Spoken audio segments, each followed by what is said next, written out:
so in front of you is upcoming events that we have, which we have some of these in larger flyers below it. The survey we always ask you about.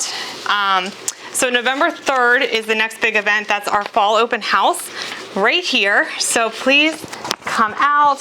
If you know you're coming, let us know. So we're trying to figure out how much food to get. But during it, we are also having, and it's still out there, a donation bin for Salvation Army for gently used and new coats, hats, gloves. I'm putting a pair of snow pants for my son in there. So just to pass on to the kids in need. Next month's boot camp, because this is a 3-part series, so I'm going to pass the sign up around. It is on implementing success. So we are going to look at knowing your numbers for next year, doing your business plan. There is a please bring with you part at the bottom. It's going to definitely make it a lot easier for you to do that class if you have that information with you. And I know we talked about it last time, but I wanted to give you the flyer on it. Is the buy down flyer. So those of you that have folders, you can add it to it. Explain how it works. And then this is not in front of you, but we do have them up here. Don't forget, we do have the home buyer seminar here, second Tuesday of every month. So if you have clients that would be interested in that, they get $250. Go ahead and get your food, and or you can put your stuff down, doesn't matter. They get $250 towards closing costs. And of course, we buy them dinner and the education, right? See in my face, it's just the best part. It is. So, okay, so any questions on any of that stuff? Okay, all right. So, market update. We'll try to, if I turn this on, get through this quick. Consumer Price Index came out last week, and it was actually level with September of last year, so it stayed at 8.2 overall inflation, but where it was worse than expected was our core inflation. Remember, that strips out food and energy, and this is the number one thing that our Fed is looking at when they are saying, are we going to raise the federal funds rate? So we dropped off September of last year 0.3, and we added 0.6, so our core inflation did increase to 6.6% year over year, and that's where the 75 basis point hike on November 2nd is like a 78% chance, so you can just pretty much count on it going up. And also there's the two together, and then also they're already saying December 14th at that Fed meeting we're expecting another 75 basis point hike, which will take us to 4.75% for our federal funds rate, and we are not done. They're saying expect it to go up again in 2023, for probably the first part of 2023, because they need to curb this inflation. I will tell you, remember, inflation is too many dollars chasing too few goods. So the money supply went up in an 18-month period. It went up over 40%, and that was due to stimuluses and injection of liquidity from the Fed. And the problem is there's too much money out there right now, and that's why you're not seeing inflation come down, because people are still spending. It hasn't stopped yet. But come about March of 2023 is when the experts are thinking it's going to be more neutral, and that's when they're thinking inflation should start to come down. So we'll see, right? This came out yesterday, housing market index. This is the builder's sentiment. So this is how confident they feel in the industry building homes right now. Anything above 50 is considered an expansion market. Anything below 50 is considered a contracting market. It dropped 11 points from September into October. It's at 38 right now. It's 10 months of it consecutively dropping, and it's the largest, or we're down to the lowest level since April of 2020. And following that was also, we got housing starts and permits yesterday. And what's important to note here is you can see that month over month, pretty much everything for the most part has declined, including year over year. And when you're seeing units up there, that is units on an annualized pace. So how many we're expecting to build. So starts are going to be everything. That's going to include your multifamily units. What does this cover? What area? Nationwide or? Yes. This, okay. Yep. So housing starts, multi-units, that kind of thing was down 8.1%. Single family home starts were down 4.7%. But remember, we don't care about starts, we care about completions, right? Because people can't live in a hole in the ground, right? So if you look at completions, they were up 6.1% month over month, which is good. So we should expect to get about 1.43 million homes added to our economy this year. Problem is that's not keeping up with household formations. We're expecting 1.6 to 1.7 household formations this year. Don't forget you lose 100,000 due to tear downs and fire and that kind of stuff. So we're just not keeping up with it. So expect housing to remain tight. Anything there? And then applications. So applications for mortgages fell 4.5% last week. You can see purchases were down 4%. Year over year, purchases are down 38% when it comes to mortgage applications. Refinances, of course, are down. Rates are the highest in 20 years. Last week, we were at 6.94%. That did come with points. And that's 3.75% higher than a year ago. And there is Freddie Mac's rates from 10/13, the average for the week. You can see it was 6.92, and that was with paying 0.8 of points. So where are we going? There's the mortgage bond chart, and you can see that it's consistently just keep going down. And our advice it used to be if you like the rate, lock it. Now it's you hate the rate, lock it anyway. Because we are expecting rates to continue to get worse right now. I'm not surprised if we see 7.5 or even 8% by the end of the year. And that will probably still include points. So just keep that in the back of your head. But we do expect rates to fall in 2023. I'm thinking probably second or third quarter by the time it all happens. But here is the predictions of Fannie, Freddie, Mortgage Bankers Association, NAR. I don't think it's going to go quite that fast for first quarter and second quarter, but we shall see. But the thing is, we have to change the narrative that's out there. So are rates high, or are they just normalizing? No.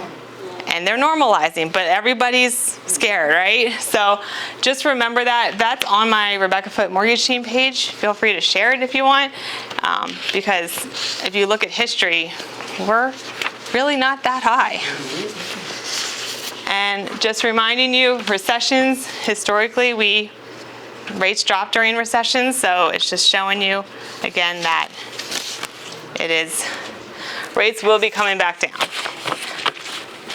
Okay, if your brand could talk, if anybody wants any more food, go ahead and grab some.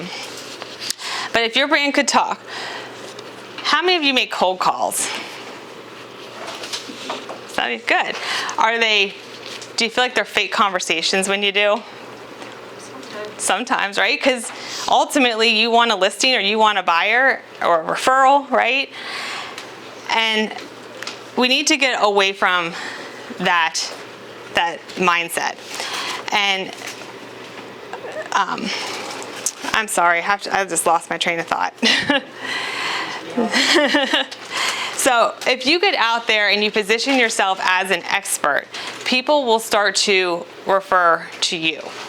And that's actually what's been happening to me. In the past week, I had 3 agents, 2 of which I knew, but were happy with who they were using before. 1 I had never talked to, and they reached out to me and they sent me leads. And I was like, oh, this is great, you know? And I asked why. I just out of curiosity, what made you send this client over to me, right?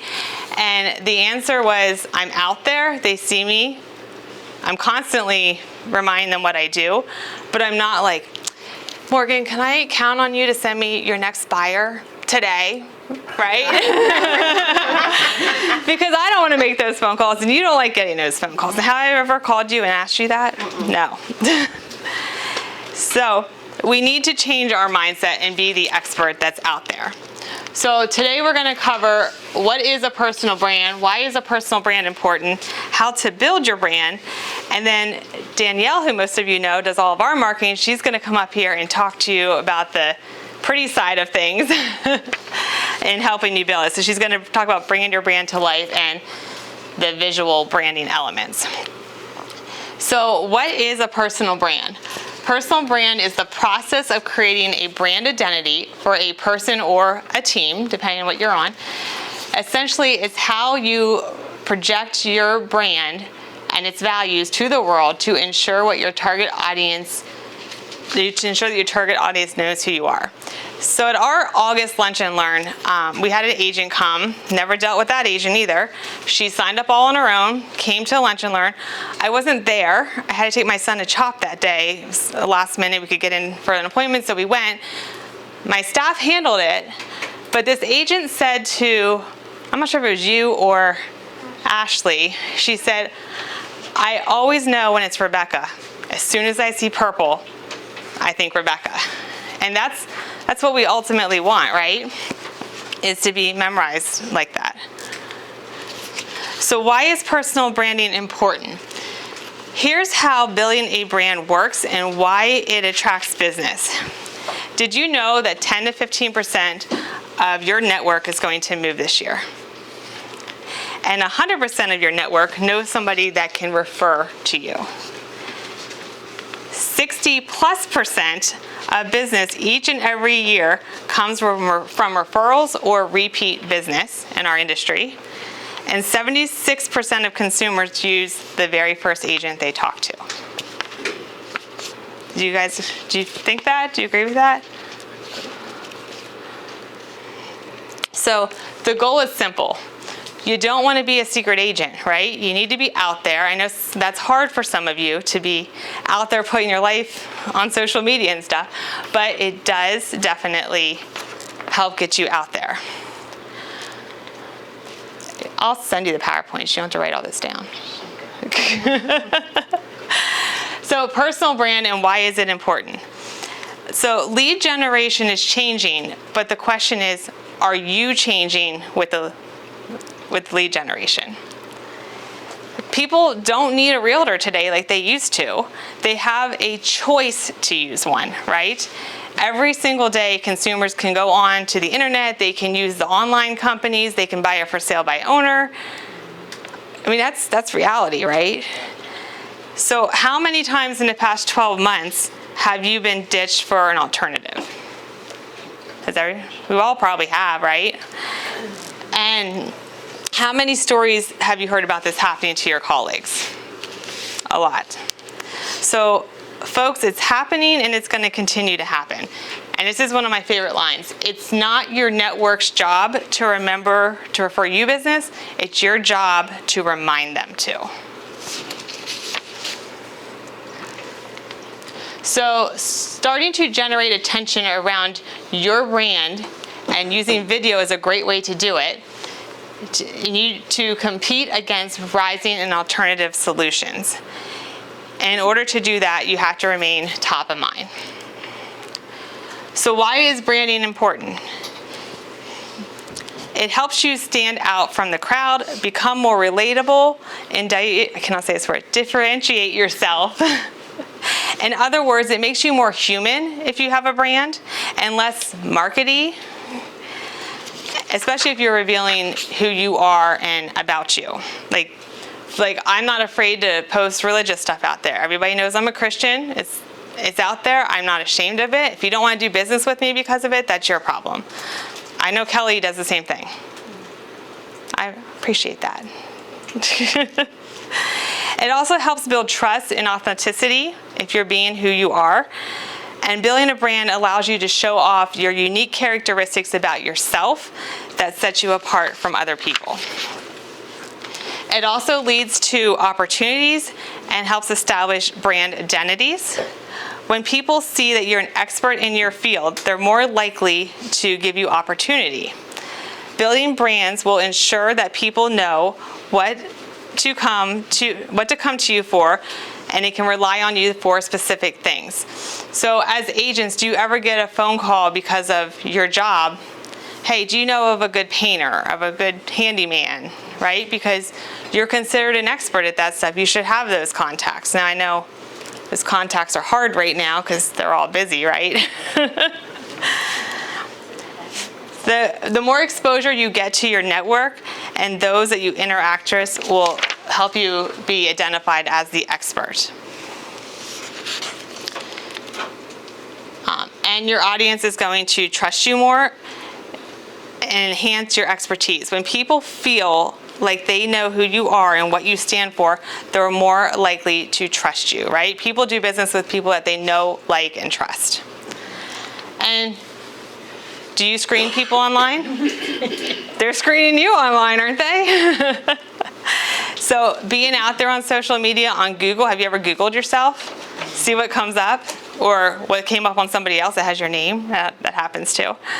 But it's easy for people to find out information on you. So you need to tell your own story and not let somebody else tell your story. And you can leave a lasting impression. An unforgettable brand will stick out in people's mind. And when it comes time for referrals and recommendations, you want them to think of you first. So how do you build a brand?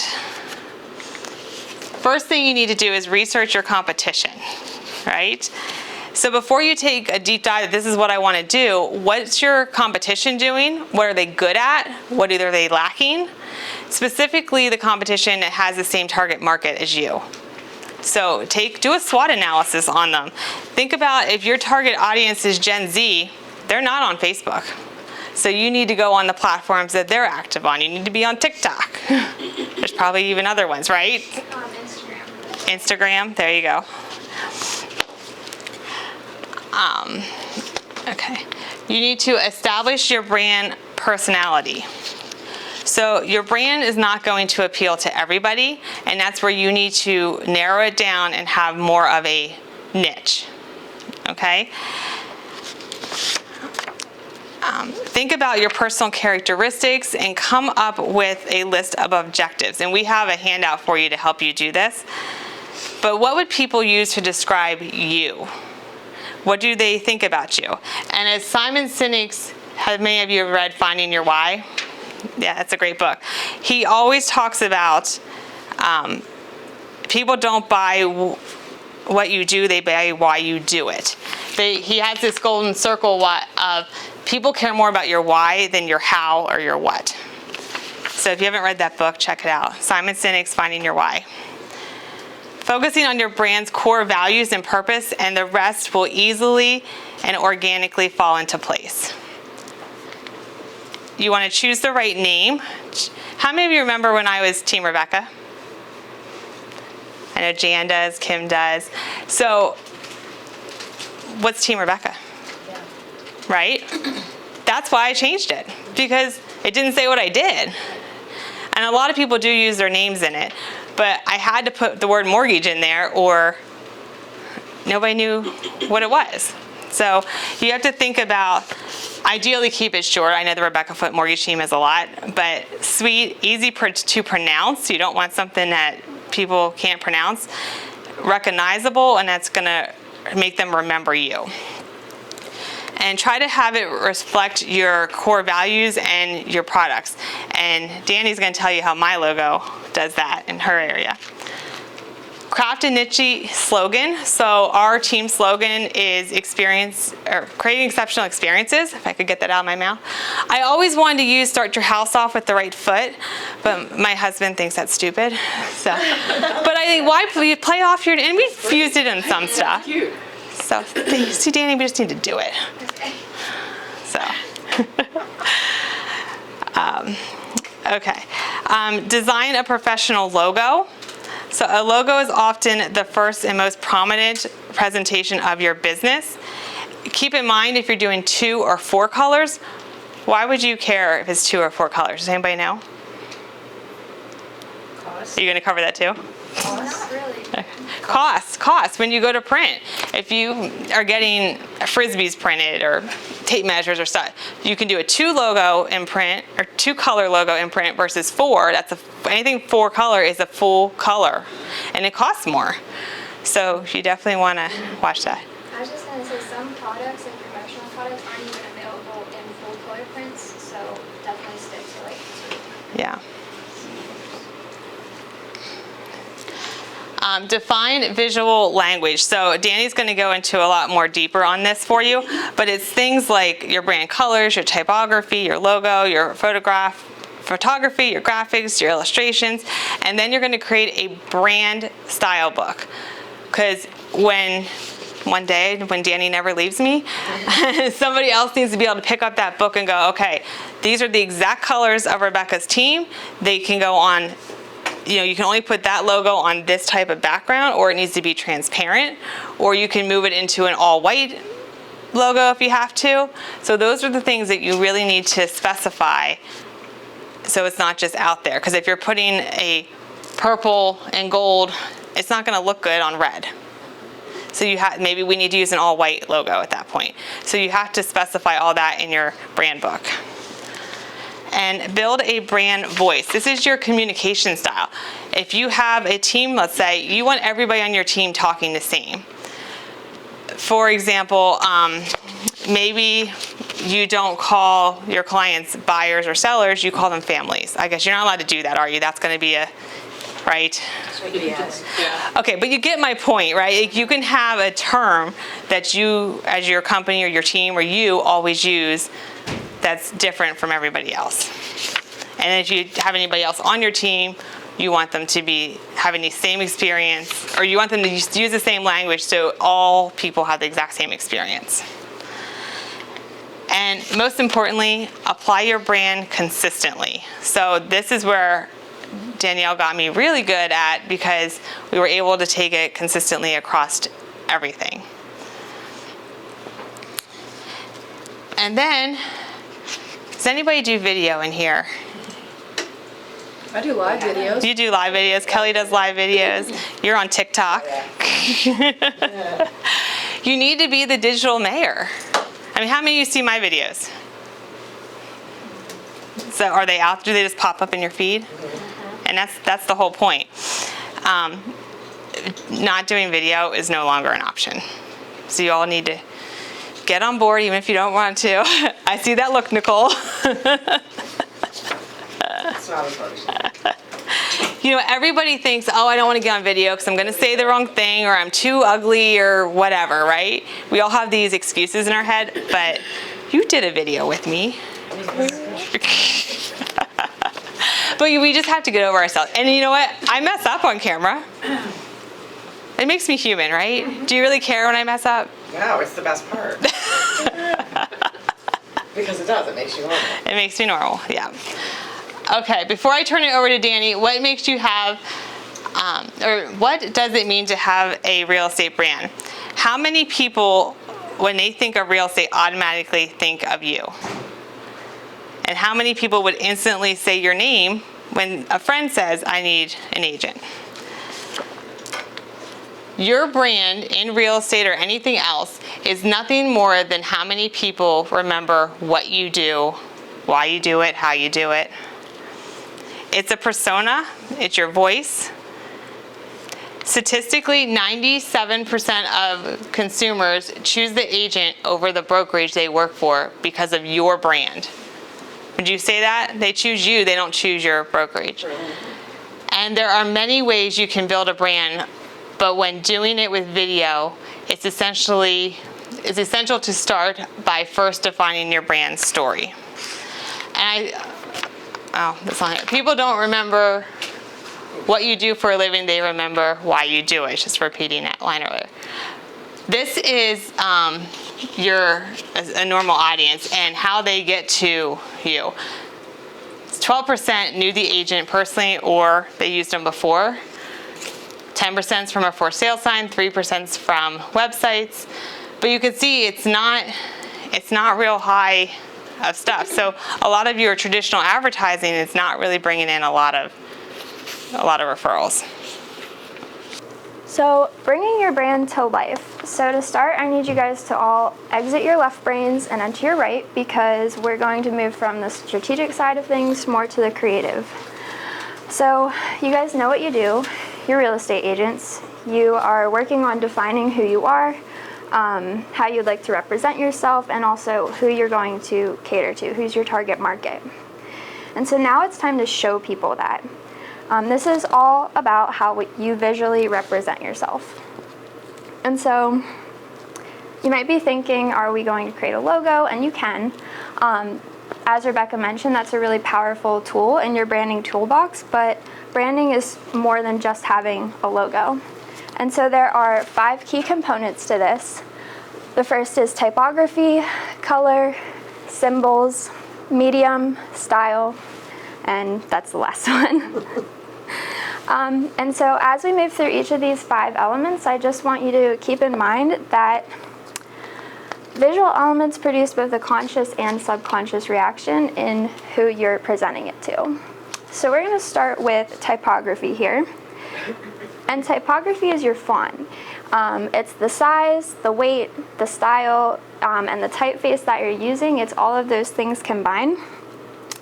And so typography is kind of considered the body language of a digital or print work, or in your case, your brand. And so it can help give your brand character, and it can also create an atmosphere or feeling within a design or your brand. And so you guys are probably sitting there thinking, Danny, I feel like a lot of fonts look the same. And you're not entirely wrong, so give me a chance to show you that type has some character. Are you going to explain to them what weight is? Oh yeah, so weight is like if you're bolding it or like italicizing something. And depending on the font you decide to use, there's actually multiple like weights to a font aside from just having it be bold or regular. And typeface we'll get into in the next slide. Style is like the alignment of it, centered, right align, left align, that sort of thing. But yeah, so these are 2 images up here. How many of you would believe me if I told you that these were created using nothing but letters? Because you said it, yes. Yeah, so this is like a C, that's a V, parentheses over here.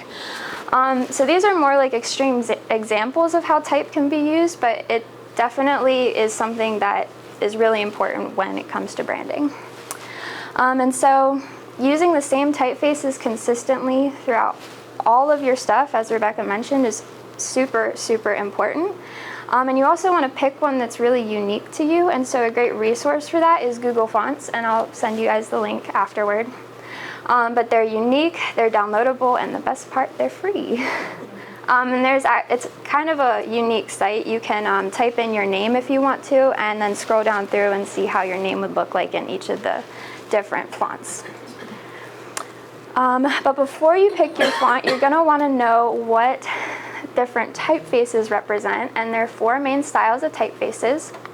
The first is your serif fonts. They're your Times New Romans, your Baskervilles, your Centuries. You're like, Danny, they all look the same. But serif fonts developed back in Latin typography, the Latin alphabet, that's what I want to say. And so if you know anything about like Roman art and architecture, it's very powerful, very intelligent, and that's what these types of fonts tend to represent. So if that's what you want to go for in your brand, these are great styles to use. Fun fact about Baskerville, it's known as like the font of trust. There's like an increase, a 1.5% increase of like statements written in Baskerville, people believing them more. Don't know why. Yeah, kind of cool. And then the next typeface is sans serif fonts, and these are your open sans, your Arials, and they're a little bit newer, but the big thing you need to know the difference here is serif fonts have these little decorative elements on them, and sans serif fonts don't. Sans means without, so without serifs. And so these fonts kind of came about in the 20th century, due to the creation of the automobile because people needed to be able to read things really quickly, road signs, right? So these have very strong readability. They're very clear to whoever's reading them, and they're also more modern. So if you want more of a modern look to your brand, sans serif fonts are great. The next ones are scripts, and scripts are based on handwriting. And anything that says hand, script, or calligraphy in it is a script font. And these are just fun. They're pretty, they can give your brand a lot of character. Something to keep in mind with these though is not all handwriting is good. So if it looks like an elementary schooler wrote it, maybe don't use it. And then the last one is monospace font or typefaces, and they're curated lucid sans typewriter, and these were actually created to comply with what the necessary, I forget the word, the necessary things for typewriters. And the key difference here is each letter takes up the same amount of space as opposed to the rest of the ones I've showed you. They are all proportionally spaced.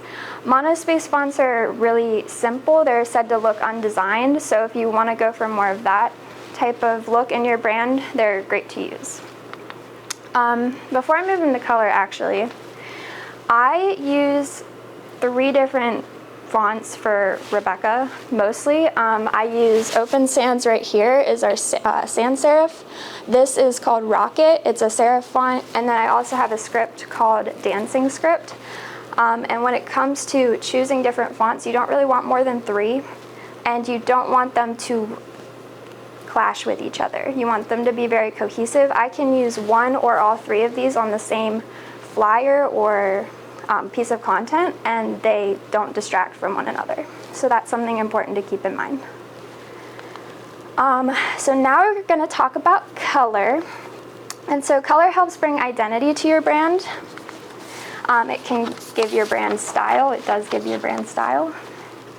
It helps the viewer identify your brand, and it can also become an element that is associated with you. So this is our Instagram screenshot. As Rebecca mentioned, last Lunch and Learn, someone was like, when I think purple, or when I see purple, I think you guys, and that's like what you want.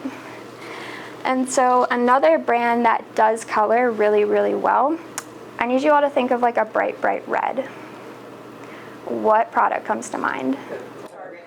Well, McDonald's. I forgot about Target, but it is actually Coke. Target's not really, I guess it's a brand. Well, it is, yeah. And it's bright red. Like all of those are really like, you know, red's a resilient color. So Coca-Cola, and Coca-Cola does brand red so well that we here in the US think that this company is the reason why Santa Claus's suit changed from green to red. Has anyone else heard that? No. Oh, really? Okay. Well, it's, So it was green at one time, the suit? yeah. Commercial where you drank a Coke No, it happened, it was like said to have happened back in like the early 1900s, like flip-flop. But it's actually not true. Coke had nothing to do with that. I don't know why, but yeah. Because you always see Santa drinking a Coke. Ah, that's true, yeah.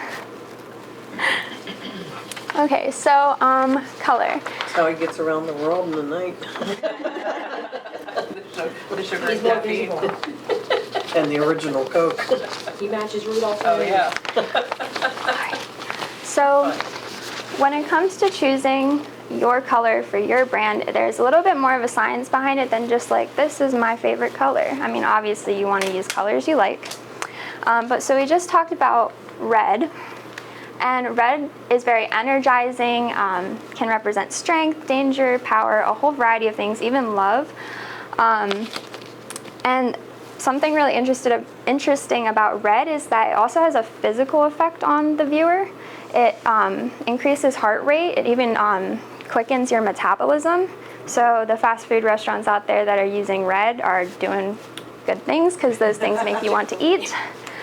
And you know, blue and green also have effects physically to the viewer. They Green represents nature, growth, harmony. Blue is more calm, serenity, trust.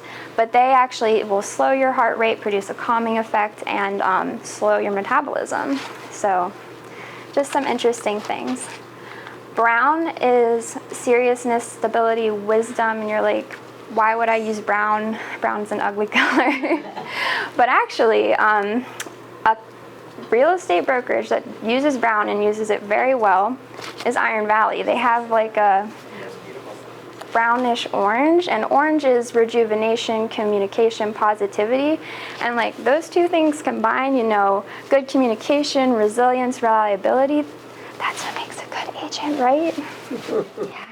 So they picked a really good color to represent them, I think, anyway. Yellow, joy, happiness, intellect, it's the brightest one on the spectrum. Pink is very contradictory. It depends on the context that the viewer is looking at it, so I would caution you on using pink a little bit. Purple, wisdom, dignity, independence, creativity.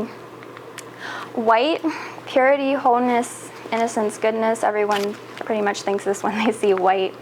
And then black. Black is also very complex. It can mean a lot of different things. So it can be very elegant. It can also mean like death. So, you know, again, just play with black with caution.